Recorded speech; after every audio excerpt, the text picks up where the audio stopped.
Hello everyone and welcome. I'm Josie Clarkson from the communications team at Dementia's Platform UK. This is the second in our series of podcasts. Today I'm speaking with Dr Donncha Mullin, who took part in our virtual datathon in November 2020. Hi Donncha, could you please introduce yourself? Hi Josie, I'm Dr Donncha Mullin. I'm a doctor specialising in psychiatry, and I'm currently taking 3 years out of higher training to do a PhD at the Centre for Clinical Brain Sciences at the University of Edinburgh. With that PhD, I'm also affiliated with the Alzheimer's Scotland Dementia Research Centre, also at the university. And before doing medicine, I was a physiotherapist, and I worked for a little while in New Zealand with a rugby team over there. And then I went back to do medicine. So I've always had an interest in the sort of physical side of things, but now I'm doing psychiatry. So right the way around. But my PhD kind of brings the two together a little because it focuses on the role of walking speed in midlife as a predictor for developing dementia in later life. Brilliant. Well, good luck with that. Could you just start by briefly describing what the DPUK Datathon actually is? So it is a really excellent 2-week, this one was virtual, free to attend workshop where as a team you analyse a number of cohorts either together or you choose one or two of the cohorts. So for this one, which took place in November 2020, there were 5 cohorts made available for analyses. There was the English Longitudinal Study of Aging, ELSA. There was the Care Philly Prospective Study, or CAPS. There was the Bristol Research into Alzheimer's and Care for the Elderly Study, which is BRACE. There was Generation Scotland and the PREVENT dataset. So at the start of the workshop, we were given an introduction to each of these cohorts by a PI of the primary investigator, an expert really on that dataset. And the datathon itself is for researchers who use statistical analyses or machine learning methods for trying to unpick relationships between dementia and its causal variables or whatever it's associated with in earlier life. And the way the datathon is run is that you have 2 weeks to work where you're sort of online. There's lots of meetings and lots of progress is made, but there's also a lot of support in the offline periods thereafter. So it doesn't matter how long it takes you thereafter, but if you want to keep working on the project, the data can be made available for you through the DPUK platform, and you'll be offered the support of the expert team in the Dementia Platform UK group. Wonderful. And how do you feel data can benefit dementia research? I think it's hugely beneficial and hugely important. It's obviously not without its detractors, and I think there's a majorly important discussion to be had in the public sphere around the use of data, because we're all really wary of people not keeping data confidential, or I know certainly I'm very cautious about my data being misused by technology companies and by my phone, by online social media platforms, all these things. But we need to make sure that that's not muddled in with health data, which you could argue would be unethical not to use a lot of health data because there's a lot of benefit to be drawn from it. So, for instance, by having these longitudinal data sets, you can follow up what somebody's life was like before they went on to develop the condition. And when there's enough of those people, when there are thousands and tens of thousands of people in a study, and you can start to see patterns in what kind of lives people had, either what early experiences they had, what genetic experiences they've had through their family, what lifestyle choices maybe they've had. When you can follow up all of those, you might see a pattern. And it's through big data sets, longitudinal, where they're followed up over many years, that you can see patterns in the data emerging. And once you can see the patterns, you might be able to predict who will then go on or who's at high risk of going on to develop conditions such as dementia. And once you can predict it, you might be able to prevent it. And that's why big data is important, and that's where it can help us progress, particularly in a condition like dementia, where there is no effective drug curative treatment. We need to understand it much better before we can develop a treatment, and that understanding will come from these huge data sets. So what made you want to take part in the DPUK Datathon then? Well, I'd heard about them over the last couple of years. Well, I was working full-time clinical, but I always had an interest in data science. And some colleagues who I was doing work with in Edinburgh had attended and really enjoyed.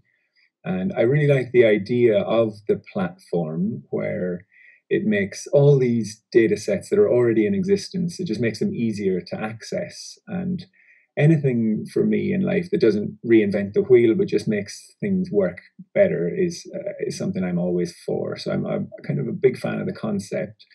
And then one popped up. I thought, it's 2 weeks, it's free to attend. I'll be able to do my own work alongside it. And it seemed like a really interesting opportunity. It was this 5 cohort options and I was familiar with some of the cohorts that were going to be analysed. And I thought, yeah, that's something I want to be involved in. Great.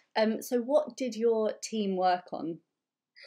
Our team looked mainly at the relationship between gait, and slow gait in particular in midlife, and cognitive impairment in later life.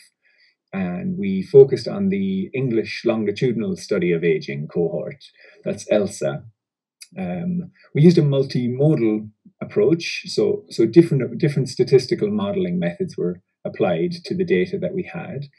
And that was really harnessing the skills of our team, which is one of the real strengths of the DPUK Datathon platform, where you're put together in a multidisciplinary team where everyone has their own background, skills, experience, and expertise. And that was evident really from the get-go with our team. We had a couple of psychiatrists. We had 2 data scientists, a physicist who did a lot of work with imaging and dementia. And we had a great psychology PhD student who'd done a huge amount of work in this area before in modeling and in picking out data variables from complex data sets before. So we thought gait was an interesting topic. Obviously, it's something that's very close to my heart. But we knew that the English longitudinal study of aging, ELSA, had good gait measurements at each wave since 2002. So it's been followed up since then, and it's ongoing. So we thought we need a data set where people have had their walking speed measured early on and then continually followed up alongside cognitive impairment or cognitive tests. And in that way, we could follow up and see if people who walk slowly in midlife but have no cognitive impairment or no memory complaints, if they then go on to develop memory complaints. And that's a pretty special thing about longitudinal data like this, is that you can try and pick apart what causes what rather than what is just linked with something. So if there's a huge group of people who are all slow walkers and then they go on to develop cognitive impairment or dementia 20 years later, well, then you start to see something very important there, and then you can go and explore that in more detail. You can maybe look at the brain imaging scans of the slow walkers and see if there's anything that's coming up in common with what might show up in dementia later in life. And you can then, once there are treatments available, we'll be able to tailor the treatments and use the data that we have from these big groups to make it a bit more specific and precise, and try out different treatments on different people, say slow walkers, and see if that makes a difference. So that's sort of further down the line. But during our datathon, because it was 2 weeks and it's not full time, we focused just on the ELSA data set, and we picked out the variables of interest, ran a couple of different statistical modeling methods, and noticed some patterns, some very interesting associations and patterns in the data. Wow, that sounds like just the tip of the iceberg of what is a really interesting study area, which could then, like you say, lead to real practical implications for people with dementia. So, like you say, it's only 2 weeks. Did you manage to complete that study, or are you still working on it with your fellow teammates? I'm really happy to say we are still working on it. So I should say there's no commitment to go forward with this. It's a really flexible thing, DPUK. They provide the platform, and then it's whatever happens thereafter. But our team are really keen to continue forward with this. We didn't complete really anything in the 2 weeks. We just explored, did a lot of data tidying, which means looking at the data set and trying to figure out what means what in it. These data sets are huge, so we had to look at all the data for all of those and see what we needed. And that can take quite a while. That can take a few weeks in itself. They say about 80% of your time in data science is spent cleaning up the data, so getting the variables you want. So I suppose about 80% of our 2 weeks was doing that and then running the interesting analyses at the end. So we did a lot, but there's definitely much more to be done in this area. And really interestingly, what we're doing is going to incorporate a few other data sets that have good measures of gait speed, so walking speed, as well as cognitive impairment, and the mediators of these two are the confounding variables. So there's about 6 other data sets in the DPUK cohort. And our plan is over the next few months is to pull those all together, integrate those data sets together and analyze them as one and see what information we can get. That would be pretty unique to have 6 cohorts pulled together in this way and all analyzed to see what patterns we can see between people who walk slowly and people who later in life develop dementia. We're at a fairly early stage in that, so we've just pulled together the proposal and we'll submit that. It's a formal proposal to the Dementia Platform UK, and hopefully the data then will be with us before Christmas. How exciting. Did you enjoy the DPUK Datathon? I certainly did. It absolutely flew past, and everybody said that about it. It was a lot of fun. It started out with introductions from the primary investigators, the PIs of the different cohorts that we were using, and that was a really good chance to get a sort of expert introduction to the data. And then off we went. I think it was the second day, and it was very much meet up in your groups, meet each other, hear all these interesting backgrounds and skill sets, and then really, really openly and flexibly just decide what area you want to focus on. So it was just really fun to be in such a dynamic environment with the support of DPUK, knowing that there were experts there who would be able to keep us going afterwards, so that it wasn't always all going to just dry up in 2 weeks, but that we'd have support. And that was really clear from the outset that Professor Baumeister and others would be there to support us after the workshop to really bring a project to fruition and get published. It was a lot of fun learning about the data sets. For all of us, that was new learning. And then the fun part of it is the peer learning that each of us got. So everyone gets something from it, because it's such a mixed group. So I'm always going to learn lots from data scientists. I'm always going to learn lots from the physicists in the group, from the people who've almost finished their PhD. There's huge amounts of learning to be had from there. And I hope that I could bring a little bit as well with clinical experience and keeping the important clinical factors in mind throughout the project. But it was a lot of fun, and I think that's represented by the fact that we're still keeping in touch regularly online, and that we're all working together towards this final project. Brilliant. I'm so pleased you genuinely got so much out of it. Yeah, in only 2 weeks, it's just kind of brings everyone together and sparks it off, and then the world's your oyster after that, really, isn't it? Yeah, exactly. But even if you don't go ahead with it, or try and make a paper at the end of it, you'll still have learned a lot of stuff, because you learn a lot of interesting statistical modeling methods, or you learn all about a new data set, or whatever you learn in the 2 weeks, you'll always have that. In a way, it doesn't really matter then if you do go on to publish. Now, it's not all about that, and there is no pressure to do that. The option is there for people whose either idea or the drive is there for it afterwards, but you don't have to do that. And the datathon is about much more than just churning out a paper or a study. It's about developing skill sets in a wide group of people, really, who'll then hopefully go on and share that information and use that information out with the program. Brilliant. It does just sound like a real melting pot of ideas and experiences. And just in terms of all research, the more different areas and angles you have to come at a common goal, the better the results will be. So how did you find it working in a team virtually, because in the UK here, during the datathon, we were in our full lockdown. So how did you find that? You know what? It was great. It worked really well, and I've attended a couple of workshops to do with data science, and they work brilliantly because I've attended a few in person as well prior to lockdown this time last year, say, but you're staring at your laptop for most of it anyway, so it actually doesn't matter too much to the learning, to the manipulating of data, to the using the actual data. Well, you miss out on the off the cuff conversations, but I'm sure people will experience this, that when you have regular Teams meetings or Zoom meetings or whatever the video conferencing platform is, when you have them regularly enough, any of the awkwardness kind of is gone, and you're checking in daily during this workshop. So you end up, and it's running in the background while you're working, as well as people having informal conversations on it. And you get that informal element from it as well. And the creativeness comes with that, where there isn't the pressure, and it's not the typical video call that we've maybe all gotten used to. It's more of an office-based kind of over while the kettle is boiling type of a feeling, when someone's just always there in the corner of the screen, and you can just chat when you want to and work when you want to. I was really impressed with how well it was organized online, because it does take a fair bit of organization beforehand from the technical team to make sure that we're all we all have the same data sets, we all have the same software that our teams are working for us all.